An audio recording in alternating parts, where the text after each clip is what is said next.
Assalamualaikum warahmatullahi wabarakatuh. Perkenalkan, nama saya Delvis Christopher dengan stambuk F551-20008. Baiklah, pada kesempatan kali ini saya akan membahas Undang-Undang ITE dan Peraturan Internasional Cyber Law.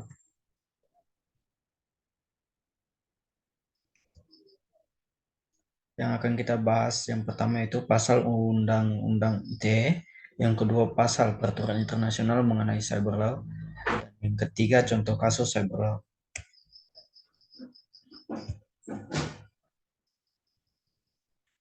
Undang-Undang ITE pasal 30 ayat 1, ayat 2 dan ayat yang ketiga. Undang-Undang nomor 11 garis miring 2008 tentang informasi dan transaksi elektronik atau biasa dikenal dengan ITE berbunyi pasal ayat 1, setiap orang dengan sengaja dan tanpa hak atau melawan hukum mengakses komputer dan atau sistem elektronik milik orang lain dengan cara apapun. Yang ayat kedua, setiap orang dengan sengaja dan tanpa hak atau melawan hukum mengakses komputer dan atau dengan cara apapun dengan tujuan untuk memperoleh informasi elektronik dan atau dokumen elektronik. Dan yang ayat ketiga, setiap orang dengan sengaja dan tanpa hak atau melawan hukum mengakses komputer dan atau sistem elektronik dengan cara apapun dengan melanggar, menerobos, melampaui, atau menjebol sistem pengamanan. Pasal Peraturan Internasional mengenai Cyber Law. Digital Signature ACT 1997 merupakan cyber law pertama yang disahkan oleh Parlemen Malaysia. Tujuan cyber law ini adalah untuk memungkinkan perusahaan dan konsumen untuk menggunakan tanda tangan elektronik atau biasa dibilang bukan tanda tangan tulisan dalam hukum dan transaksi bisnis. Para cyber law berikutnya yang akan berlaku adalah Telemedicine ACT 1997.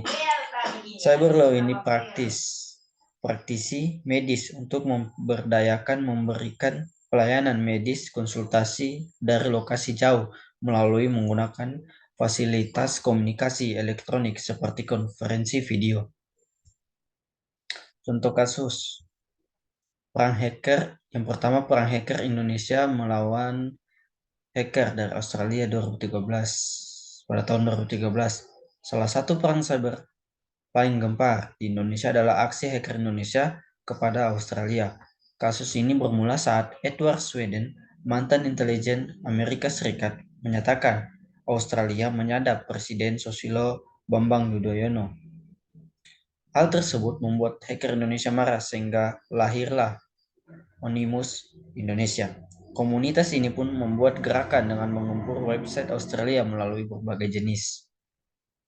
Yang kedua, situs Telkomsel memajang kata-kata kasar yang terjadi pada tahun 2017.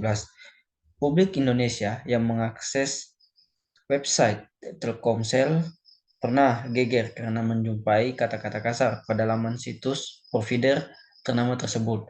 Menurut Alphonse Tanujaya, pakar keamanan cyber, kemungkinan ada celah keamanan pada sistem hosting atau hacker mengetahui username dan password web hosting atau brute force. Akibatnya, peretas berhasil melakukan defaced dengan mengubah tampilan website Telkomsel. Website pun lumpuh sehingga pengunjung tidak bisa mengakses informasi seperti biasanya. Tapi untungnya di sini, data pelanggan Telkomsel terpisah dari server website sehingga masih aman. Telkomsel juga berhasil mengembalikan websitenya dalam waktu setengah hari. Yang terakhir yaitu situs KPU dihack pada tahun 2014. Hacker bernama Dani Firmansyah membobol situs KPU. Awalnya Dani mencoba meretas dengan melakukan XSS atau Cross Site Scripting spoofing, yaitu menyuntikkan kode berbahaya ke website KPU. Namun, karena gagal, Dani pun mencoba spoofing, yaitu mengalihkan IP website sehingga dia bisa merebut kendali situs. Serangan Dani sukses dan memungkinkannya melakukan SQL injection atau manipulasi dari query SQL-nya. Akibatnya, hacker asal Jogja ini bisa memodifikasi halaman web dengan mengubah informasi pada situs KPU seperti nama partai, misalnya merubah menjadi Partai Sioyo, Partai Kolor Hijau, Partai Partai dibenarin dulu webnya, dan sebagainya. Bahkan Dani juga sempat berniat mengubah hasil perolehan suara namun gagal. Baiklah, sekian dari saya, kurang dan lebihnya mohon maaf. Assalamualaikum warahmatullahi wabarakatuh.